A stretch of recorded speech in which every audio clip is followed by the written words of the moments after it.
बिस्मिल्लाहिर्रहमानिर्रहीम। KSE 100 index की बात करें तो इंडेक्स ने जो अपना हाई बनाया वो 47,853 का था, जिधर इंडेक्स ने तकरीबन 103 पॉइंट जो गेन किए थे, वो भी सिर्फ सुबह के टाइम। उसके बाद जो इंडेक्स ने अपना लो बनाया वो 47,570 का था, जिधर इंडेक्स ने तकरीबन 180 पॉइंट जो है लूज किए थे, और जो क्लोजिंग है वो तकरीबन 80 पॉइंट लूज करके 47,671 पे दी है इंडेक्स ने। वॉल्यूम की बात करें तो वॉल्यूम इंतहाई कम है, देखा जाए तो 91 मिलियन के वॉल्यूम में सिर्फ। वजूहात दो, एक तो जुम्मा और दूसरा जो है रोल ओवर वीक का लास्ट डे था आज। तो देखा जाए तो क्लोजिंग इंडेक्स कितनी बुरी नहीं है। जब नया सेशन स्टार्ट होगा तो वो कम से कम एक टेंशन से तो फ्री होगा कि चलो रोल ओवर वीक जो खत्म हो चुका होगा। और दूसरी अच्छी बात यह है कि इंडेक्स ने तकरीबन जो 180 पॉइंट लूज किए थे अपने, तो क्लोजिंग पे आके जो सिर्फ 80 पॉइंट रह गए थे 180 से, यानी कि 100 पॉइंट इंडेक्स ने अपने लूज किए हुए वो रिकवर कर लिए। तो ऐसा ही सेशन था परसों वाला, ऐसी क्लोजिंग आई थी परसों, और उसके बाद फिर इसी चीज को लेके कल का सेशन जो था वो बेहतर था, और 332 पॉइंट जो है वो मार्केट ने तकरीबन गेन किए थे कल। तो इंशाल्लाह उम्मीद की जा सकती है कि सोमवार का जो सेशन है वो अच्छा सेशन होगा। इतना बुरा सेशन आज का भी नहीं था। ये जो 80 पॉइंट रह गए, अगर पाक सुजुकी मोटर ने थोड़ा सा कुछ डिविडेंड दिया होता तो इंशाल्लाह ये 80 पॉइंट की कसर निकल जानी थी। और बाकी दूसरा आज रिजल्ट आया था पाकरी का, वो भी अगर कुछ दे जाते तो उम्मीद थी इंशाल्लाह ये जो आपकी माइनस में क्लोजिंग है ये पॉजिटिव में हो जानी थी। लेकिन उन दोनों ने कोई डिविडेंड अनाउंस नहीं किया, इसलिए वो सेलिंग प्रेशर वैसे बरकरार रहा और कोई भी बाइंग जो है वो ऐसा नहीं आई। और बाइंग वैसे दूसरी भी क्यों आनी थी, कुछ मॉनिटरी पॉलिसी वाली नई तलवार जो है वो बायर के सारे पे लटक रही है, तो बायर अभी उस तरह से एंट्री नहीं ले रहा। तो बाकी जो पीपीलीपी है वो तभी आया भी नहीं, और वो इंशाल्लाह कल करेंगे। कल और परसों वैसे भी छुट्टी है, तो तसल्ली से कल पीपीलीपी देखेंगे। तो इंडेक्स सपोर्ट देखी जाए तो 47,671 पे इंडेक्स ने क्लोजिंग दी है, तो 47,500 जो वो अभी मेजर सपोर्ट जो है मौजूद है इंडेक्स के पास। तो इंशाल्लाह बेहतर होगा सब कुछ, वैसे भी अच्छे की उम्मीद रखनी चाहिए। कमर्शियल बैंक से देख लें, यूबीएल, मीजान बैंक और बीएएफएल जो है वो कदरे बेहतर हैं। उसके बाद अगर फर्टिलाइजर देखें तो फर्टिलाइजर कल की तरह एंग्रो और एफएफसी, कल सॉरी इफर्ट था और एंग्रो था, तो आज एंग्रो और एफएफसी जो है वो बेहतर है। टेक्नोलॉजी सेक्टर प्रेशर में था, टीआरजी जो है वो माइनस में क्लोजिंग दी उसने, लेकिन सिस्टम जो है सिस्टम कदरे बेहतर है। सिस्टम की मेरे ख्याल से बोर्ड मीटिंग भी है 28 को आई थिंक। बाकी एक्सप्लोरेशन सेक्टर देखें तो ओजीडीसी, पोल, पीपीएल सब प्रेशर में है, सिर्फ हमारी जो है वो ग्रीन में है।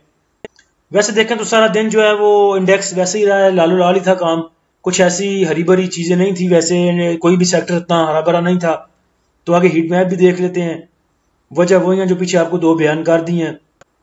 पॉइंट कंट्रीब्यूटर में बात करें तो एचएमबी ने सबसे ज्यादा पॉइंट कंट्रीब्यूट किए हैं 41 पॉइंट, उसके बाद एंग्रो ने 37 पॉइंट, एमईबीएल ने 11 पॉइंट, एससीबीपीएल ने 11 पॉइंट, एफएफसी ने 8 पॉइंट या 9 पॉइंट कह लें, आईबीएफएल ने 7 पॉइंट, यूबीएल ने 7 पॉइंट, केओएचसी ने 5 पॉइंट, सीएचसीसी ने 4 पॉइंट, एमएलसीएफ ने 4 पॉइंट।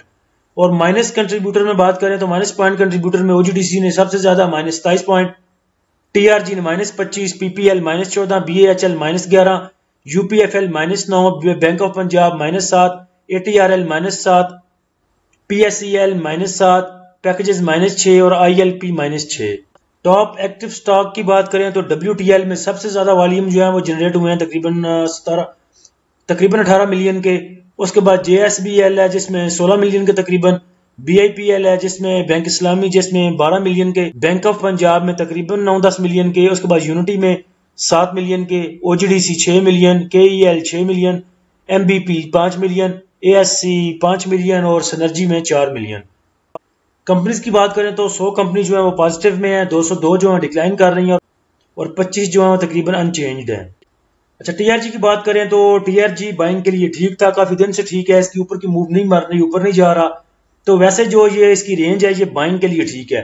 डे रेंज देखे तो 91 से लेकर 94 तक थी, और 91, 92 जो है वो बाइंग करने के लिए बेहतर है।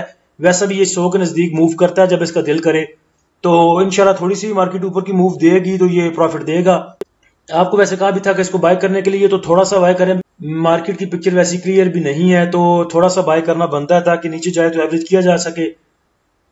ऑलमोस्ट जो है टीआरजी ये तकरीबन 90 तक ही जाता है, या ज्यादा तीर मारेगा तो 88 तक जाएगा, 89 तक जाएगा। ATRL की बात करें तो इसकी बोर्ड मीटिंग जो है वो 29 को है, 29 अगस्त को इसकी बोर्ड मीटिंग है, तकरीबन मंगल बनता है शायद। तो रेंजेस की देखें तो 236 से लेके 244 तक थी और क्लोजिंग 238 तक थी।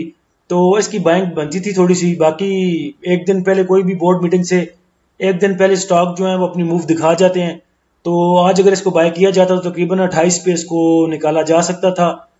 और 29 को आपको पता है कि बोर्ड मीटिंग वाले दिन वैसे भी जो स्टॉक वो मूव नहीं दे रहा है एज सच, तो हो सकता है ये मूव दे जाए, लेकिन जो इसकी रेंज है वो बाइंग बनती थी थोड़ी सी इसकी।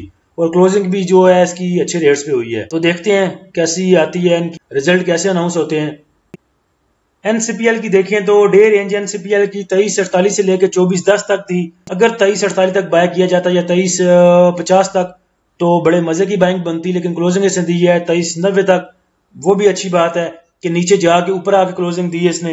तो उम्मीद है कि इंशाल्लाह ये ऊपर की मूव बना सकता। पीछे भी आपने देखा था कि ये 24 से ऊपर गया था, 2460 तक तकरीबन। तो इन स्टॉक्स में अच्छी मूव बन सकती है। बाकी इंशाल्लाह कल देखते हैं फिपीलिपी किसने क्या बाय किया और सेल किया। तो तब तक के लिए इजाजत दीजिए। अल्लाह हम सब का हामी नासिर हो। अल्लाह हाफिज।